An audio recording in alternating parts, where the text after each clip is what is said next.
বিপদ কখন আসে? কষ্ট যখন আসে। কষ্টের পরেই বিপদ, বিপদের পরেই ধৈর্য।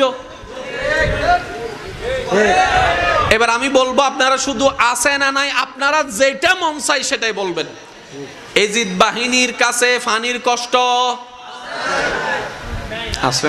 ওয়ানাকসিম মিনাল আমওয়ালি ওয়াল আনফুসি ওয়াস সামারাত ওয়াবাশশিরিস সাবিরিন ওয়াবাশশিরিস সাবিরিন ওয়াবাশশিরিস সাবিরিন আল্লাযিনা ইযা আসাবাতুহুম মুসিবা ক্বালু ইন্না লিল্লাহি ওয়া ইন্না ইলাইহি রাজিউন। আমি রব কার সাথে আছি জানো? যারা ধৈর্য ধরে। ধৈর্য কারা ধরে জানো? যারা কষ্ট পায়। আল্লাহ কিসের কষ্ট? বলে যে পানির কষ্ট, খাবারের কষ্ট, ভয়ের কষ্ট, সম্পদ নষ্টের কষ্ট, জান নষ্টের কষ্ট।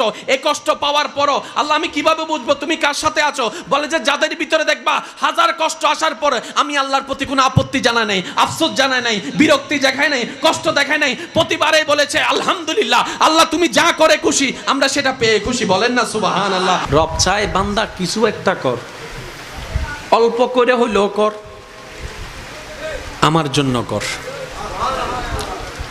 বুঝে বুঝে বলেন না সুবহানাল্লাহ।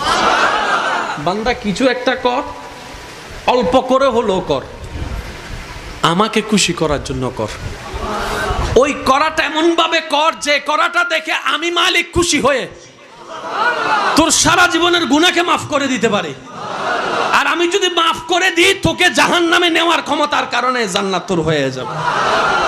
ওয়াকিয়া সবারই জানা, মুসা নবীর একজন পাপী উম্মত মরণের আগে শুধু কুকুরকে পানি খাওয়াইছে। তো মুসা নবীর উম্মতের জন্য যদি রব এত দয়াবান হয়, আমরা তো আল্লাহর হাবিবুল্লাহ নবীর উম্মত, আমাদের জন্য আল্লাহর দয়া আরো বেশি। কথা বলেন ঠিক কিনা? সেজন্য আজকে থেকে দোষ দিব আমরা সবসময় নিজের।